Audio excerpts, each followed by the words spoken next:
you speak to people and they automatically want to be great. Stop. Go in the lab. Do the work. Get the qualifications. Get the area of speciality. Get the knowledge. That's what we need. Learn how to save. Work on your character. Stop shaking your ass on Instagram. Stop flossing your money. Tinder swindler. Yes? Have some integrity. When you come to the table, be a voice, be somebody that people could depend on, somebody you could trust. That's the first step. We must have three things, right? Passion. Okay, passion. Purpose. Purpose. And a plan. I think for your generation, they have become so inundated with self. And so when you hear me speak and the evolution away from what can I get out of it, as opposed to what I can do for it and how do I change humanity. And so when you have a culture that is a lot of times based on social media, whether it's Twitter, Instagram, and TikToks, there is so much based on what I get, what I need, and appealing to that audience that altruism has gone out the window. Okay. And so sometimes we have to understand that society is better because of technology, but we have to work harder to make a difference in our countries. Stop with all this self-aggrandizement, trying to be great. The road to greatness is one step at a time.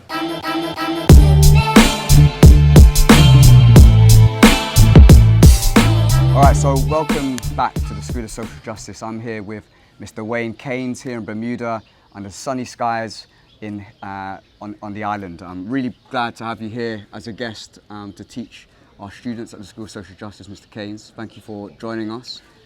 Thank you for the opportunity. It was great for you to welcome me in the very early days that we were here in Bermuda into your household. We had really interesting conversations and I thought it would be great for our students to learn a bit more about yourself. Absolutely. The things you've been able to achieve and some of the challenges you think Bermuda faces and how we're going to address them. So, I mean, first off for you, what does social justice mean?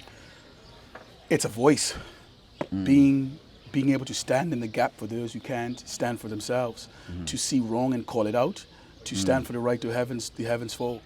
For me, it stems from the life experience. You know, it is when you come in any set of circumstances to do what is right for the people around you, to help the downtrodden, to be the voice for the voiceless. And you've shown a lifetime and career of dedication and service to your community.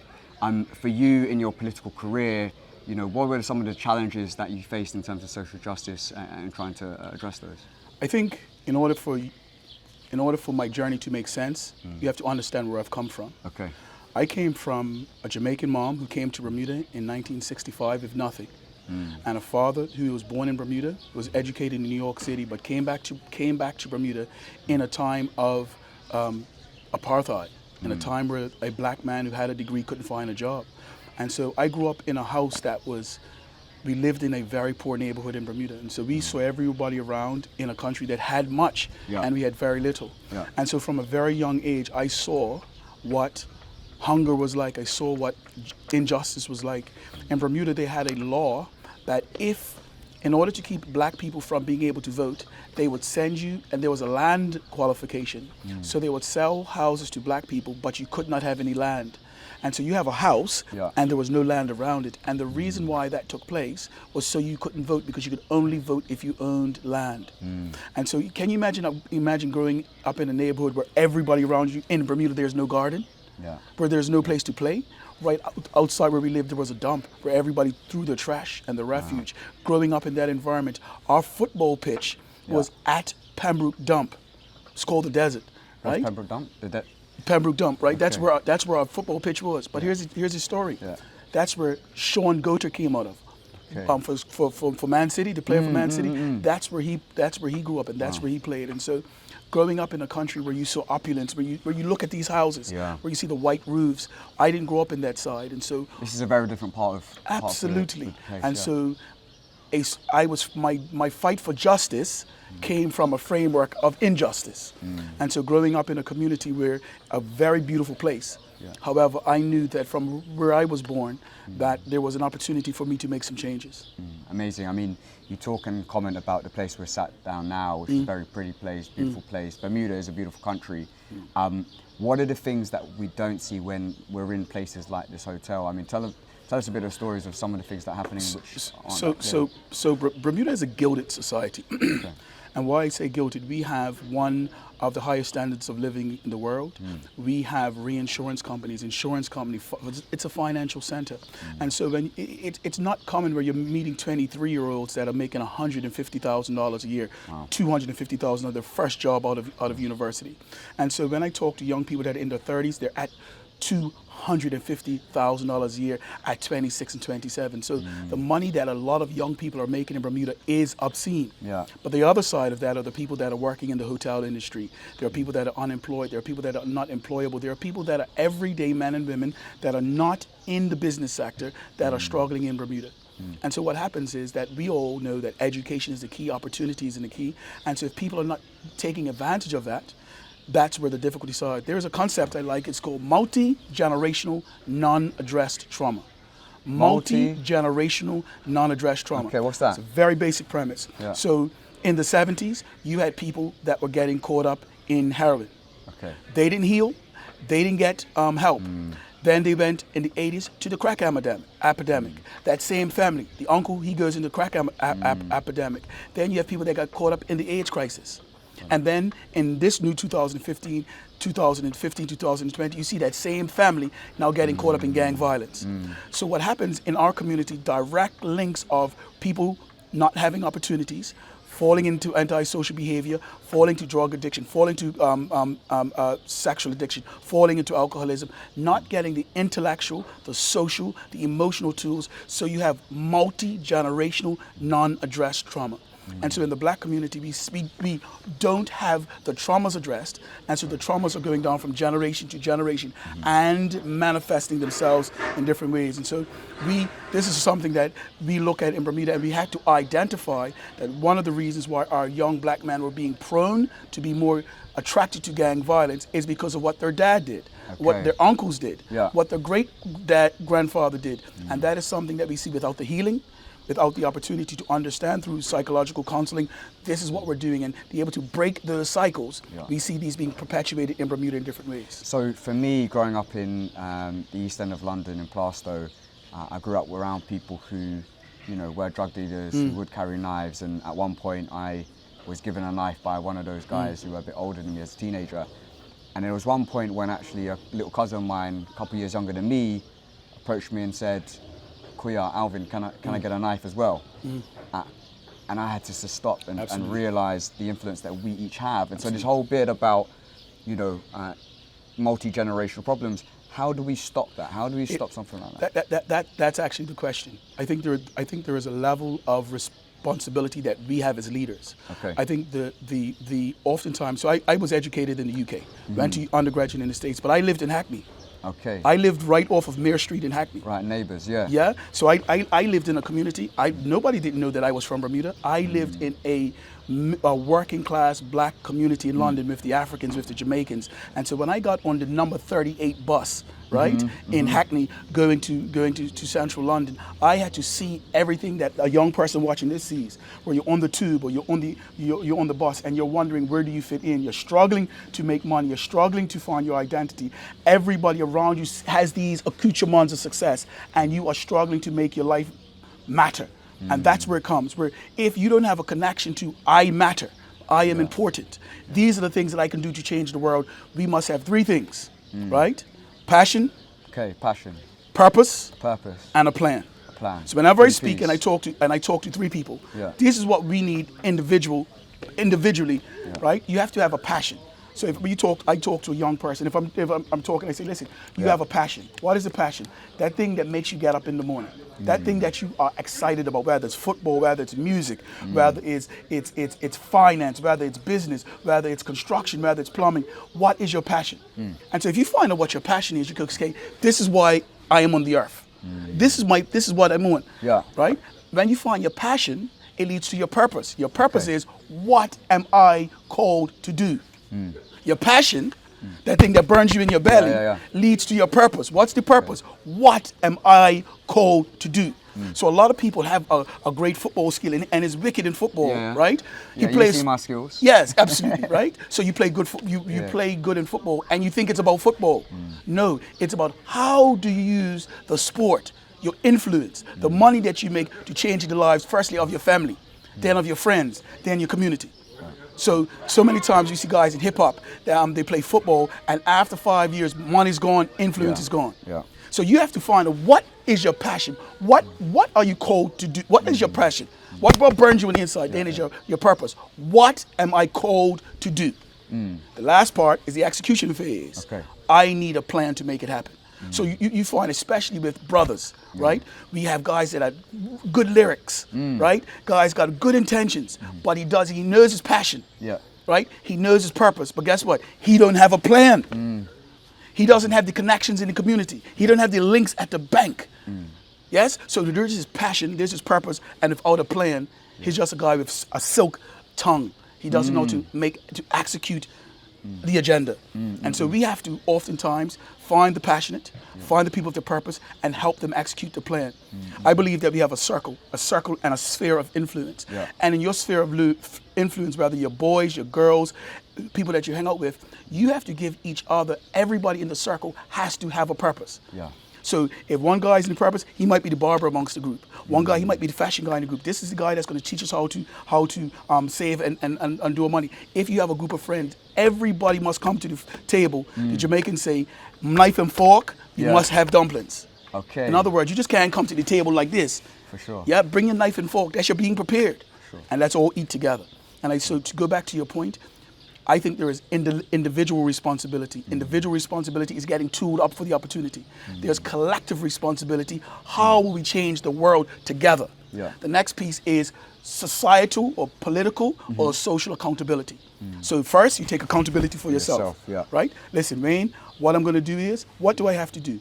I'm 20 years old. I'm living in Bermuda. I don't have anything, but I want to be impactful. I want to change the world. Listen, you got to go off to university. You have to get some qualifications. Why? That's credibility. You have to get credibility. What does that show? Discipline, fastidiousness, that you understand that you, in order to be a part, you just can't talk. The Jamaicans call enough chat. We just talk. Sure, yeah. We've seen a lot of people that talk. Sometimes in the prep, I would be at the University of Canterbury, right? And I was in a place called Darwin Houses. And I had to walk from my lecture hall to Darwin Houses. And guess what? I would practice my speeches. I would practice when I was going to be in court. I had to see that, yes, I was going to be a lawyer one day, right? Or I was going to be a politician one day. And I had to visualize that. But guess what? When I was a fresher, I was practicing for being a barrister. You understand? I had to visualize that. I couldn't visualize the guys on my block selling cocaine. I had my dad's brother that died of an overdose in front of my brother and I when we were 7 years old. My parents didn't realize that we knew my uncle was a junkie. I told my mother the other day that, listen, as a 7-year-old, I knew my uncle was a junkie. She said, no, you didn't. We kept that from you. I said, listen, you'll be surprised what kids see. This is it. I mean, for me, I'd love to kind of talk about exactly that because, as I say, we are sat here in a 5-star hotel, which has been very kind to us in hosting us here, but also the most expensive country in the world. But we've also come from places which are very different from that. You know, the other side, I mean, let's talk about social mobility. How do the kids and young people out there who might have not had much when they were born or when they were raised elevate themselves and reach places which they could have maybe not even imagined? I think if we're talking about, so let's talk about Bermuda and then globally. I think in Bermuda, the opportunities in Bermuda are different because there is a smaller pool of people that you're competing with. And so in Bermuda, if you're a plumber, you're going to have a very good life because nobody wants to be a plumber. So in the world, everybody wanted to be a lawyer, a doctor. Bermuda is the only place where young people, I want to be an actuary. I want to be an underwriter. Right? So the jobs like being a plumber and electrician, those are not the sexy jobs, but what we're understanding now, that's where the opportunity is. And so you see young guys with the big boats and with the big houses, they are also electricians. So yes, you have plumbers, yes, you have underwriters, yes, you have actuaries, but Bermuda's the type of place that, as they say in cricket, if you stay to the wicket, the runs will come. If you stay to the wicket, the runs will come. And I think that what our society, what Bermuda has to go better on, we have to now invest more in our young people. We have to put more money into the arts, into sport, into allowing people to see, yes, finance is important, but there are some other ways that we can uplift humanity and uplift society. And globally as well? I think globally, the culture especially with the downtrodden, whether you're in Alabama, whether you're in I went to Paris, right? I was in Paris. What it was called? Chateau Rouge, right? Chateau Rouge. When you go to Chateau Rouge and you go down there, that is a bastion of black culture. What I've noticed from Brixton to Harlem to Chateau Rouge to wherever you go, to Trenchtown, our people seem to be suffering at alarming rates as opposed to the rest of society. So how do we address that racism? We have to address a couple of things. Number one, I believe in the fact that we have to pool our resources. Okay. We have to educate our people, and we have to understand what opportunity looks like. And so I do believe in, and we talk about Garveyism, and he wanted to pull us up by our bootstraps and in investing in ourselves. I believe we have to get back to understanding. Let me give you an example, right? If we come in a culture, and you look at the black culture. I was in New York 3 weeks ago. Okay. Everybody got on $500 pair of Gucci shoes, or they got on Alexander McQueen's, or they have on the young ladies have on Gucci and the Prada purses. Yeah. Imagine if we took that money and pooled it collectively for investments in our community. Suppose if we invested in black designers. Suppose when you talk about the black hip hop artists that are really good in drill and hip hop, and they don't earn their masters. Yes, understand our culture that is the prime culture from all over the world, where everybody can have an OnlyFans page. Everybody can come and do hip hop. Somebody's got to learn the cryptocurrency. Yeah. Somebody's got to have be in the metaverse, understanding how the metaverse works. Yeah. Somebody has to show the next generation about NFTs and how you make that work. And so we have to create spaces for our people where they understand. Number one, this is what your purpose is. Yeah. This is how we do it together. We have to look at banking, the banking options, and show our people, listen, this is how we save.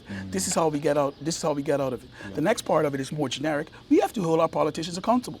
Yeah. In many of our countries, do you including do that? Bermuda, we give away our vote cheaply. He comes on the council of state, we're not registered to vote. We don't understand our collective responsibility, whether you're Labour, whether you're Conservative, right? Lib Dem, you have to be in London when your councilman comes, when your MP comes, you have to hold them accountable for that vote. If they're coming to you and they're saying, listen, this is what we're voting on that issue, hold your councilman accountable, hold your politician accountable, because collectively, that's where the movement comes. I often look at the UK politics and on television, and the Africans that are the population of Africans in England are growing exponentially. Where's the power base? I remember back in the day when Oswald Boateng, isn't it Oswald Boateng? Was Mr. Boateng? I can't remember if that's his first name. Because there's a designer named Paul Boateng. Oswald Boateng was an MP in England. One of the first, not one of the first, but a more significant in the early 2000s, late 1900s, black MP. Yeah. Now we see we have more, but guess what? Where's the influence? This is it. As I mentioned to you in the dinner, I once worked for David Lammy, the first black Briton to study at Harvard Law. Mercy. Now currently the Shadow Minister for Justice for the Labour Party in the United Kingdom. He's somebody who brought opportunity and pathways into power in Westminster because he proactively decided that's what he was going to do. He was going to lift everyone who were in his position before. He's trying to lift them up too. Listen. When I get off at Brixton Station and you walk down, and there was a place in Brixton called Nyam Foods, it's actually not there anymore, right? When you go, you want to see the exact same thing in Brixton as you do in Mayfair, right? As you do in Streatham, you want to see the exact same thing, and that's opportunity, right? You want our people to understand that together that they can make it. The power of the church, of the mosque, where people put their money together, put their education together, and move on mosque together. I think for your generation, they have become so inundated with self. And so when you hear me speak and the evolution away from what can I get out of it as opposed to what I can do for it and how do I change humanity. And so when you have a culture that is a lot of times based on social media, whether it's Twitter, Instagram, and TikToks, there is so much based on what I get, what I need, and appealing to that audience that altruism has gone out the window. Okay. And so sometimes we have to understand that society is better because of technology, but we have to work harder to make a difference in our countries.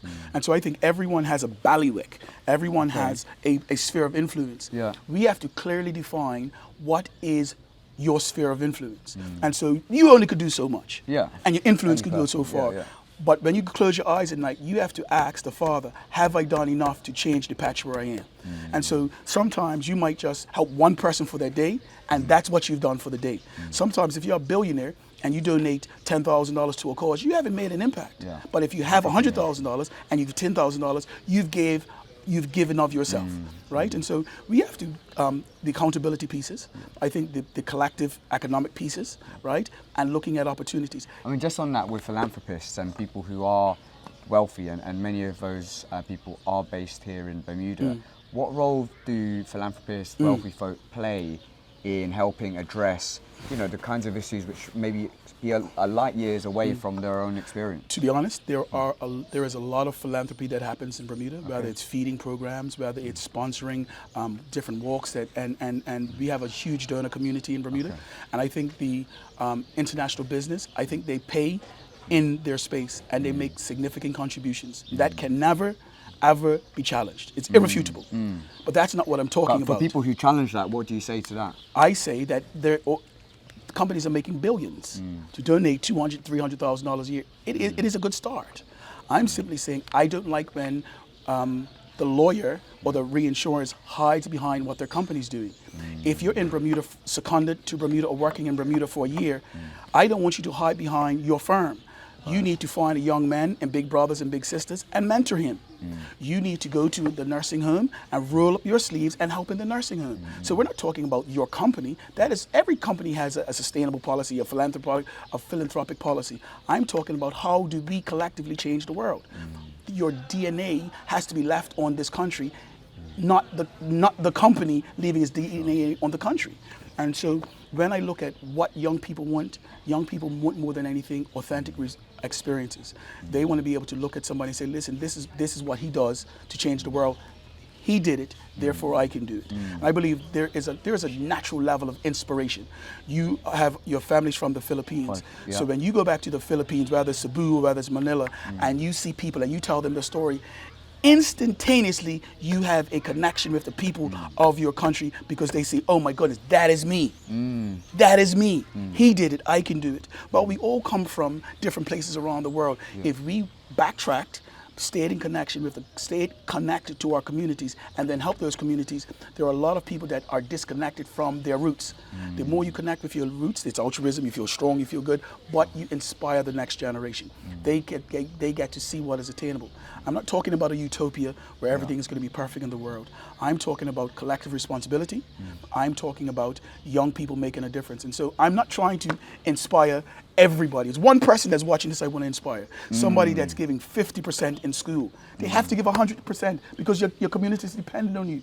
Your mom's dependent on you. I'm not talking about the person that's sitting. I'm talking about a person that's on that tube, on that bus, walking to school every day, and they do not feel connected to anything or anyone. I was that guy. How did you make it then? Because, and by make it, I mean you are now CEO of one of the biggest energy companies, well, BELCO. I mean, yes. you provide energy to this. But here's the thing.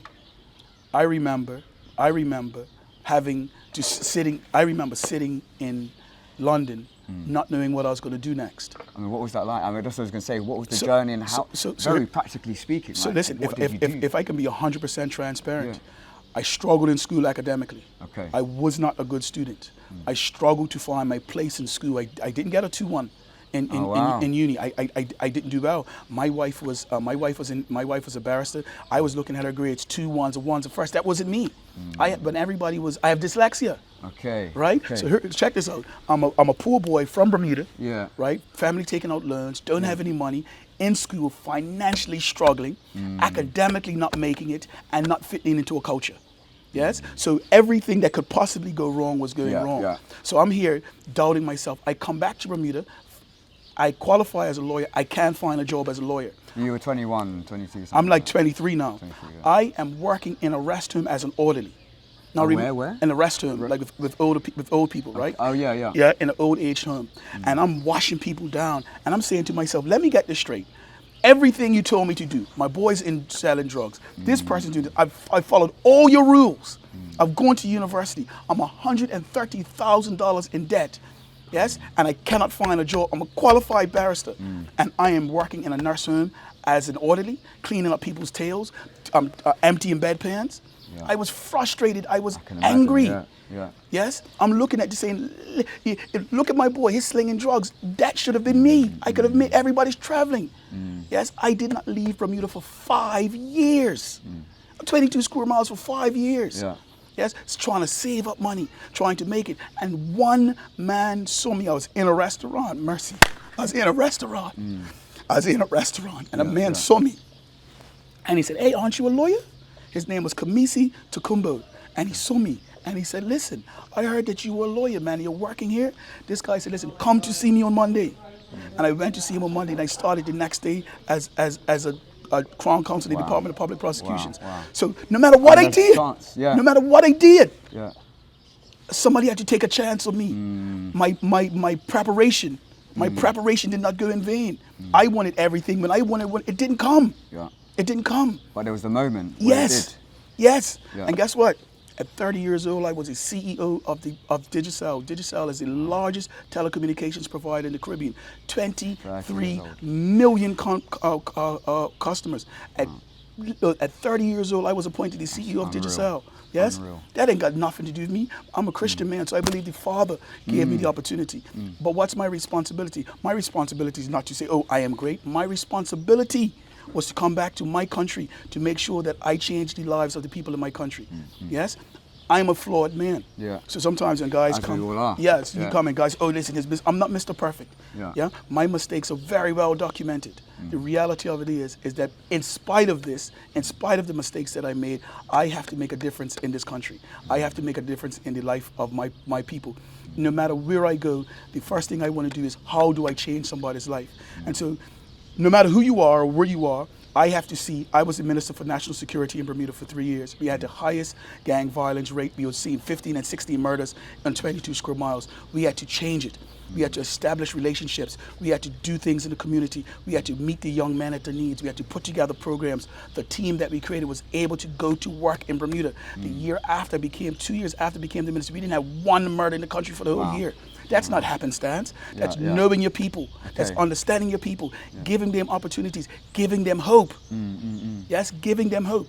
And so when we're talking about justice, we're not talking justice as this abstract construct. We're talking about making people's lives better, giving them hope, breaking generational curses, and giving them opportunity. Yes? And so when hope is not necessarily this existential thing, is where people think the possible is possible. Yes. The possible is possible. Then they have to see justice. If something happens in my neighborhood, if lights are out, somebody's going to fix them. If somebody hurts my sister, they will go to court and to be held accountable for it. Our people don't see justice. They do not have legal entities, or they don't have policing entities that protect them, that cover them, so they lose hope. And that's what social justice is. It allows people to see that they matter, that there's an opportunity for them to be a part of a just society. And if they feel a part of a just society, they feel that they can contribute to this just society. And so you just can't take a man and say, oh, I'm in London and I'm working for a firm and I'm getting on the tube every day, right? It's dark and I come back home going into a firm. I'm not connecting with that. I'm not a part of the inner crowd. I'm not going to the inns of court and having tea with them. I'm not a part of the inner circle. I went to Sandhurst, right? I went to Sandhurst. I was the only black man for miles, 3 of us from Bermuda. I learned the military ways of the UK and Territorial Army commissioning course. I was able to come back. Do you know why I did the course? Because I wanted to come back home and be a military officer in my country. I had to go to Sandhurst to learn. And guess what? So all of the trouble, the indignity, the stress, the loneliness that I had to go through in the UK was to come home so I could serve. Yeah. I mean, you've had a very kind of expansive education where, as you say, you've learnt in the US, in the UK. I mean, what were some of the lessons that you learnt which have stuck with you since then as a leader? You know, not only as a someone in the military, but looking at the security, but also as a politician and as a business leader. What are the lessons that really stuck with you that you want to share with students? When I was in the United States of America, I left Bermuda, and Bermuda is a British dependent territory, so we're a colony. So we didn't get strong historic effigies where we were leaders. Our history started they taught us as enslaved Africans. So we never learned about Mansa Musa. We didn't learn about where we came from as kings and queens.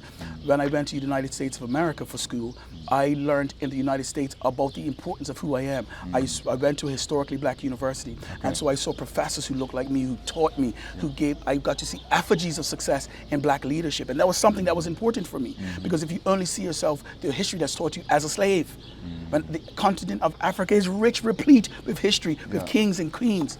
Right? We were only taught our histories from slavery forward. So when I went to America as an 18-year-old, I saw examples of success. And as I saw the examples of success, I had something to model. Yeah. I had something to model. I mean, this whole school was kind of inspired very much by this idea that if I were alive in the 60s, you know, I would have cherished and the opportunity to interview Martin Luther King, or the heroes of the civil rights movement, and just capture the lessons they learned in trying to do what they did to win civil rights, so that future generations can learn from them. And it's really great that you mentioned your heroes. I mean, who are your heroes, or who were your heroes, and what did you learn? So what did they teach you? Men like I like guys like Kwame Nkrumah. Right, I like the African leaders like I like African leaders like Nelson Mandela. I love a guy like Marcus Garvey, Marcus Messiah Garvey. I like the righteous music of Robert Nesta Marley, who is a poet laureate who tells his story through his prose, through song. I love when we move forward into the civil rights era, to see men and women who put everything on the line to make our lives possible. And I love how it dovetails into where we are today. Because growing up I was 70s, 80s, 90s, right? My coming of age was in the 90s, right? Mark Morrison, Return of the Mac, right? Yeah, big tune. Yeah, proper, right?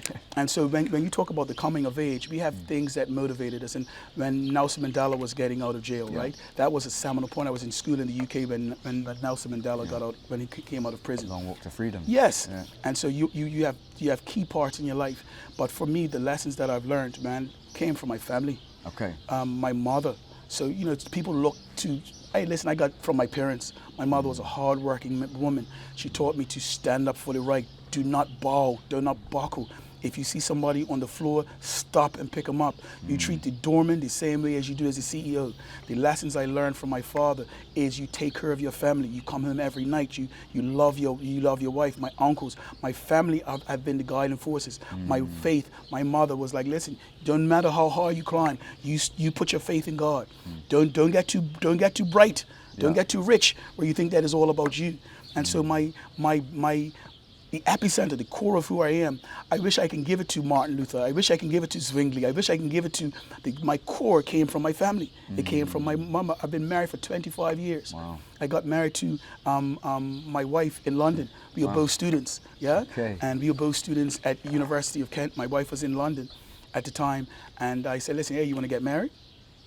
Yeah, and she was like, you serious? And we went down to Marylebone Registry. And we took two mates from uni, and we went down and we got married. And we didn't tell anybody. We came back home and went to our separate places. I got married I've been married for 26 years. I saw the love in the, the family home. Absolutely. And I have a 25-year-old daughter. My daughter came when I was in my last year of uni.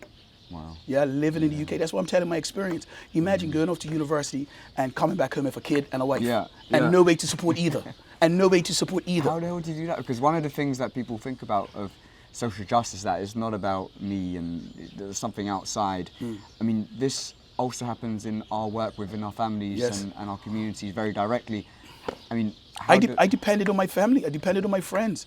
Listen, the reality of it is I had to work. So I had to work in a law firm at day, and I was a waiter at a hotel at night. And so I'm no stranger to hard work. I worked in a law firm, and I was making peanuts in the law firm because I was a pupil, right? But at night I could make some good money in the hotel. My wife wanted to stay home for, look, check this out. My wife wanted to stay home for 2 years with our daughter. My wife is now a judge in Bermuda, family court judge. Back in the day, we didn't have any money, and we're talking about she's going to be a stay-at-home mother. Everybody said, you guys are dingbats. But we knew that we wanted her to spend some time with my daughter, to nurture her and to raise her, right? And so we had a plan that nobody agreed with. You know, our parents like, why would you get married, man? You guys finished school. I'm saving some money. We had this love thing going on that I couldn't. Powerful. But I didn't want I was tired of everybody scripting. like telling me what to do. You understand? As a man, as a black man, everybody was trying to control every part of my life. And a big part of why I bumped my head so many times, I wanted to control my destiny. And what is wrong with that? I'm a man. I can't everything you say follow. If I loved her, I knew it wasn't going to be easy. Who was going to depend on? If I was single, I still had to do it on my friggin' own. You understand? So why wouldn't I do it if the woman that I love? And when we build things together, we know we built it together. You understand? And so I have a daughter. My daughter got to see Raw. When my daughter was 7 and 8 years old, and I went to board meetings, my daughter went to the board meetings with me. Wow. I mean, that is a upbringing. That is a way to grow up. Just absorb through osmosis. I think so. When people ask me what I'm most proud of, it's not the money, it's not the success. I'm most proud of my relationship with my wife and my daughter, specifically my daughter. Right? When I come and I see the times that I'm able to spend with her, she's 25 now, right? And I know that I've given her the best of who I am. I've been able to share with her. We're able to have conversations. I'm able to have her friends over the house. I'm able to spend time with her. Those are the things that I deem to be important, right? My mom, my extended family, having my brothers around me, those are the things that I deem to be important. So from a very young age, I knew what society was going to tell me, right? Money, H's, and you know. What does society tell you? So what does society tell you that success money, looks like? Women, accumulating things, right? I quickly saw in the field of law, in the field of business, that the men that I was looking, a lot of them were having heart attacks at 50. They were all on their second marriages, right? They were unhealthy. And I said, listen, I want to follow a different path. I'm going to follow my faith, but more importantly, I'm going to do the things that I'm passionate about. I'm going to travel. I'm going to spend time on the water. I'm going to, listen, I believe in this triangle, right? The holistic development of mental, physical, and spiritual, right? So I believe life is a triangle, right? So mental, make sure that I'm reading, making sure that I'm doing outside my job and getting a knowledge base, learning as much as possible, right? Physical, making sure that I'm exercising, running, playing squash, playing tennis, playing football, playing basketball, to keep my physical man eating properly, making sure I'm getting my nutrients in, limiting my intake of things that are not good myself, and then spiritual. Right? And everybody is not spiritual, but having a higher power. Me is the Christian faith, right? And now remember, I want to go away from this thing of being perfect. I'm not saying that. I'm not saying that I'm a God that I should be held up as being a paragon of virtue. I'm saying that I have a system in my life that guides me. That is my moral compass. And the mental, the physical, and the bottom of the triangle is spiritual, right? And I believe that's what keeps me balanced. And I don't strive for riches, I strive for balance. I strive for balance. And so if I'm working to midnight every night and I'm doing well at work, but my wife is in the spare room wondering, have I gotten balance? Or I'm having an ulcer, or I'm having a heart attack. You understand? And I'm not spiritually grounded, so everything is about money. So I go back to education, doing stuff for the community. And the next thing is, I believe I have to give. I believe that I have to take my salary and help people. I believe a portion of my salary, 10% of my salary goes back to my community. Right? I tithe 10% of my salary back to my community every month. I mean, that's a great practice to follow. It comes from the Bible. It comes from faith. It's tithing, right? It's Jewish. It's a part of the Christian faith. But tithing, making sure that your church or your community or your give back to our communities. So if you have a young man and he might need to go to university, tithe 10% to help him. And for people who kind of are there and they've seen something they really want to address and they care about it, but they don't know how to start, what do you advise them in terms of taking their first step to contributing? Hey, listen, that is the biggest thing. Stop trying to change the world and step out. If you go in the tube and you see somebody that needs some food, go to the center and get him some food and come back, talk to him, give of yourself. That's how you become a better person. Stop trying to change the world. Change yourself. Make yourself a better person. Be more humble, be more loving, be more kind. That's what's going to change humanity. Stop with all this self-aggrandizement, trying to be great. The road to greatness is one step at a time. If you do something great, right, and that changes a person's life, that's the blessing of you doing something great. Those actions every day, people want to be around good people. If you want to learn, if you want to change the world, go into a space, go into a homeless shelter, spend one night feeding, find out where they're getting the food from, get the food cheaper, find out who the chefs are, put some money in the chef's hand, then help earn that space. If you're into sports and you're a phenomenal football player and you want to help a club, go to a community and find out the poorest club, Volunteer your time. Be somebody they could be depend on. Walk uprightly. Be circumspect. Be loving. Be kind. They're not seeing that. They need to see you as an effigy of somebody who cares. When they see you caring, when they see you kind, they want to be attached to who you are. And then the blessings start pouring on the endeavor. So everybody wants to start with a Nobel Peace Prize. Everybody wants to start with an MBE. There was a young man in England that just died recently, right? Jamal Edwards. Yes, Jamal Edwards. I'd never heard of this man to this week. 31 years old. Yes. MBE, looked at the things he did. This is a man that took one step at a time. I saw his mom on the news lamenting the death of her son. Look what he accomplished in his lifestyle, being genuine, helping people, being true to who he was, helping in his community. This man became one of the greatest people on the British music scene. Ed Sheeran, impact. If you become a master of what you are passionate about, your gifts will make way for you. You don't have to ask, how do I change the world? Then you become the master of who you are. Malcolm Gladwell talks about this principle of you do something for 30,000 hours, right? And you become the master of it, right? We're talking about how do you change the world by being great? You have to work, you have to plow, and after you get to this level of competence, you say, okay, right, this is now what I want to give back to society. You speak to people and they automatically want to be great. Stop. Go in the lab, do the work, get the qualifications, get the area of speciality, get the knowledge. That's what we need. Learn how to save. Work on your character. Stop shaking your ass on Instagram. Stop flossing your money. Tinder swindler. Yes? Have some integrity. When you come to the table, be a voice, be somebody that people can depend on, somebody you can trust. That's the first step, right? This thing about everybody floss, on the gram, doing it for the gram. Stop. Go back to the rubrics. How do I take care of my family? My mom, my sister, my brothers. How do I take care of my community? How do I take care of everybody around me in my community? What do they need? Yes, and that's the start of it. You can take care of the world. You can't take care of your mom or your sister. People in your micro community, they don't have anything, but you're coming back through the hood in a BMW. They hate that. Sure. They want you to show them how they did it, to be an example, to come back, to sit with them and spend some time with them, give them the opportunity to be great like you. Why would you come back and floss and not show them how they can make it? Yes, and that's some of the things in our community. Now remember, let's go back. We have traumas in our life that we have to deal with, whether it's overcoming drug addiction, sexual, psychological abuse. We see in the UK higher instances of mental illness based on marijuana abuse. We see a higher instances of black males not being in the home because of multi-generational non-addressed trauma, not understanding who we are, our purpose, right? A man is called to be three things, right? Three things? The three things is a provider, a protector, priest, provider, and a protector. A priest has got to be the covering of his home, moral guidance, being a priest. This is how we do, this is how I'm going to bring the family together. A provider has got to make sure that his family has what they need. And this is not misogynistic. This is talking about our culture. Our communities need a man to lead his family. Of course, a man and a woman are a team. Of course, there will be homes that do not have men there. Of course, there are going to be same-sex families. That's not what I'm saying. I'm saying in our community, our men have to find their rightful place.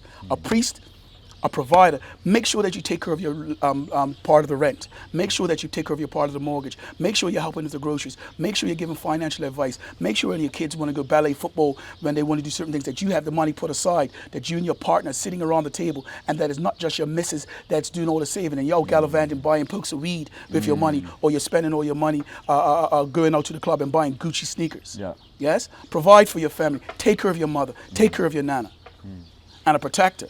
They should be able to count on you for emotional support, for physical protection. Yes? They should be able to have a safe space emotionally with you. A priest, a provider, and a protector. Amazing. When you have clearly shared so much wisdom with a lot of these heuristics, these ways of putting complex ideas into ways which people can understand, for the students whose big thing is that they want to learn, learn. How do you go about learning? You've had your formal education.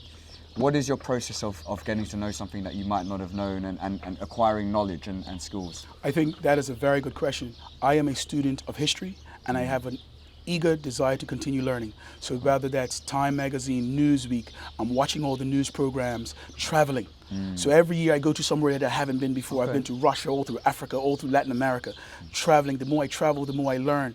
But what I've learned is, the more I learn, watch this, the more I have to unlearn to be useful. The more I learn. Why is that? Because the more you learn, I have to unlearn to be useful. So I go to Sandhurst, right? Yeah. I come back. Back straight. Yes. Shoulders. Yeah. Yes. Savile Row suit on, right? I go into my community. In order to take the lessons I've learned, I have to take it off being Prince Charles, and to take off all of the colonial elements around it, take the practical bits about it, and put it in small, masticatable bits that the people in my community can learn. Yeah. Keeping the historical significance, keeping the cultural nuances, but making that learnable making that applicable to them. And so sometimes we go back to our community, and I'm not saying that we have to dumb things down.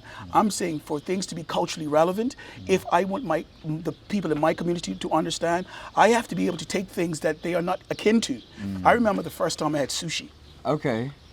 Where is this? I was at La Oriental, right on Bermuda Road, right? There's a lot of Filipino chefs there. I spoke Absolutely. to them, you know. So I go to La Oriental, and I'm with a guy, his name is Remy, and he is eating, I want to, sushi, no way. He said, hey, have you tried it before? Yeah. Right, I'm like 19 days. He said, listen, have you tried it before? Open up your mind. I'm gonna start you for California roll, right? And I'm gonna put this thing together. And I tried it, like out of my comfort zone, a black man in the sushi bar, right? Yeah. And it was such a learning lesson for me, because that's when I said, I am going to be open to new experiences, right? I am going to be open to new experiences. I am going to challenge myself to be better. I am going to read. When I travel, whenever I go, just like what you shared with me, whenever I travel, I go to neighborhoods where I want to see the struggle. I want to be able to connect. I do something civic. If I go on vacation, I'm going to take some clothes with me. I'm going to go to a church. I'm going to go to an orphanage. I'm going to go to a school where I can help somebody and change someone's life, right? One person at a time. And I think that for me, having a voracious appetite for learning, surrounding myself with like-minded people. Yeah. If I'm around people and they don't want to change the world, and if some friends that I had, right? I came back from university, and these guys were, let me tell you another story. I'm the Minister of National Security, right? Okay. And Minister of National Security, one of the responsibilities was oversight of the prisons. Okay. I go to the prison, and I go to the cell where they had all the murderers, right? I think it was E block. And I go to the E block, everybody's nervous. Minister, you shouldn't go in there. Minister, it's too dangerous. You should go in. They said, listen, we want to talk to the minister. I said, listen, guys, I can't back out now. I'm going in. Yeah. I went in nervous.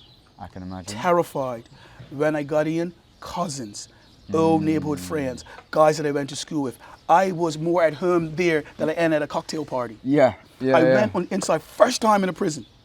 I went in a prison as a minister. When I went inside, that's where the epicenter of my childhood was. My friends. So I have to ask myself, I'm walking out, why are they incarcerated and I'm the minister? Why is my life different? Yes? Number one, there go I if it wasn't for the grace of God. Number two, there are certain tools and responsibilities that my mother had when I couldn't think for myself. Stay away from him. Don't do this. You cannot go here. Strict boundaries around me. Yes? As I got older, the next piece was education. I left Bermuda. I had to get away from it. My parents at 17 had to put me on a plane and get me out of here. Because guess what? My mother knew. Very aggressive, hardcore personality. Nobody fought like me. I am still known into this country that will fight at the drop of a hat. Right? In my community, I have a twin brother. We were known to mess somebody up because we were fighters. My mother knew that. She didn't want to put that on me, but she knew that I had to get out of this environment because of the generational curse. Remember, my dad's brother was a junkie. So when I went in the hood, these guys already knew what was in the DNA. My mother had to break this generational curse by showing me that there was another world, that there was another opportunity, that I was bigger and better than this. My friends in jail are just as bright as me. Sure. They're just as intelligent as me. They did not get the opportunities. And I don't think all is lost for many of them, but I could look in there and see specifically why my life was different and why my journey has to be different, why my voice has to be different, yes? I mean, like, so much of what you just shared reminds me of many parts of my own life. You know, as I mentioned, being born and raised in one of the poorest parts of London, to immigrant parents, and actually a lot of my friends when I was growing up wanted we wanted to be on Crime Watch. We wanted to be famous by being the ones Absolutely. causing trouble, being the Yep. bad guys. Yep. And it was ridiculous because we were young little kids who didn't know better. But my mum was, like your mum, adamant that education was my key. route out. Absolutely. And I was able to get into one of the best schools in the Yes. country because of my grades. And that completely transformed my course, life. of course. I put down my mother's desire to say, this is not your life. Your life is Absolutely. And look where we are now. Yeah, and that's huge. But I think for the people that are watching this, everybody has to have that burn on the inside of the belly. Some people don't have it. Some people are just not born with the desire to be better, to do better, to know better. And you have to understand and know who and what you are. If you're a person that you don't have it, you have to accept that some people don't have it. But if you do have it, you cannot let that flame go out. And so you know that it's in the side of your belly where you want more, where you're not satisfied, where you see something, you say, you know what? I want to write these lyrics down, or you see something on television, a court case, and you say, that's flipped up. Yeah. I want to do something. You know what that is. That's that justice thing burning. That's that ambition burning. That's the calling you. And that's when you have to go back to a plan. Because oftentimes in communities where people don't have money, they just dream. They don't have any plan to make the dream a reality. So if you're a rich businessman, your kid says, listen, oh, Dad, I don't want to go to university. I want to be an engineer. He gets put with the best engineers on the planet. Sure. And I've met many folk in this community here who are here with Forbes who have had that exact life. Absolutely. And sometimes you don't have anybody or anything. I'm one of those people. I'm one of those people. I'm the person that somebody had to believe in. I'm the person that had to get somebody to come in the back of the class and take them. I'm the person that went to the white person's house and they had to give them an opportunity, right? And so you, with all that I was given, you don't think that to whom much is given, much is required? It's my responsibility now to say, listen, I don't believe that's how the world should be. Yeah. I believe that people should be given opportunities. I love the fact, if you look out there, you'll see the sailboats in the harbor. Do you know why those sailboats out there, those are called Enterprise. Okay. There's right there, if you look right there, those little boats are called Enterprise sailboats, right? Okay. Those are single boats for kids that are 11 and 12. When I was young, 11 and 12. yes, but guess what? When I was young, only the kids that were right around the corner is a posh yacht club, right? When I was young, the Bermuda government said they're going to give underprivileged kids like myself, they're going to create a White Island sailboat club for underprivileged kids. And we went right across there is White Island, and they created created a sailing club for us. That's where my life changed. Wow. I got on the water because remember, when you're on the water, it's you and that little boat. We didn't have cars or bikes. When we got on the boat, I felt free. I was open to a new world. We started racing the kids in the plush yacht clubs. We started caning them, beating the breath out of them in the race. But guess what that did? They stopped you from racing or something because No, you were winning? we started to integrate with other kids. I started being exposed to other things. That little thing called sailing. Guess what? That's why sailing is still in Bermuda so powerful, so popular. Why? Because we realized that opened up the world for us. If Bermuda gets another Olympic medal, we have one with Flora Duffy for the triathlon, we're going to get it in sailing. We're going to get it in boxing. Why? Look at the water. All those kids out in the water after school. Where else in the world can you go out in the water after school, grab a boat and start racing around the harbor? It's idyllic. It's unreal. Yes. And guess what? With the heart of a young black boy in a boat, with the skill, with the dexterity, with the hand-eye coordination, right? That's where they excel on the water. Why would they not be in a boat normally? Because you can't afford it. And that's when the contribution from outside can really make a difference. Absolutely. And guess what? They sail all around the world. Guess what? Universities have sailing scholarships, right? So something that simple as being on the water. And guess what? Bermuda's a sailing country. We created the sloop. What's a sloop? Sloop is a specific type of sail, right? When boats were coming from America, it was called the Bermuda rig. And the Bermuda rig, boats were going really slow. They created a smaller sloop, a smaller boat, and they created a sail, and they called it the Bermuda rig. And this is a rig that's still used in racing boats all around the world today. So sailing is in our DNA. And so when you see boats on the water and you can't afford it, that's like an Eskimo not being able to be on. This is how we make our living. We're fishermen. We're sailing, and so we keep these traditions alive, and we have to make this thing available to us and to our young people. But I think more importantly, man, is that I am grateful to you for this opportunity. I think there's a lot of energy with the Forbes team, but with you, there's a level of humility with you, a sense of purpose with you, and I think that England, specifically your sphere of influence, it's going to be you're going to benefit the country greatly, because from the moment I met you, there's a je ne sais quoi about you that people are drawn to you. I've seen it in the room, I saw it in football, that you have a spirit that people want to be around you. And I know that the best is yet to come for you. Thank you, sir. I appreciate that. And I'm going to tell you that you're going to do good things in the UK. And I just can't wait to come to the UK and for the knighthood. For sure. Absolutely. For the knighthood. Yes, thank you so much, Yes, Wayne. man. That was such a wonderful lesson. Our students, I'm sure, have learned so much as I had in the last hour. Appreciate your time. Absolutely. Thank you so much. Yes, man. And yeah, I'll see you back in Bermuda. Absolutely. Take care. Yes, man. All right. Thank you. Thank you so much to all of you who have become monthly supporters of the School of Social Justice. Your monthly contributions make a huge difference and allow us to deliver content which is educational and teaches people how to make a difference. If you want to become a patron as well, it's really simple. All you've got to do is go to the schoolofsocialjustice.com website, then click supporters and choose how much you want to contribute, whether it be £20 a month, a £5 a month or a £10 a month. Let's go with a £10 a month. It's really simple. Put in your details, put in your card number, click pay now, and you become a supporter. Whilst £5 a month is not much individually, it makes a huge difference collectively. And if we get 2,000 patrons, we can independently deliver content to you every single week to help ensure that we fulfill this mission of training the next generation of Martin Luther Kings. Thank you so much to all of you who have become patrons so far. You've made a huge difference and allowed us to continue with our work. And if you do become a patron, thank you so much. Your support means a lot. Take care. Bye.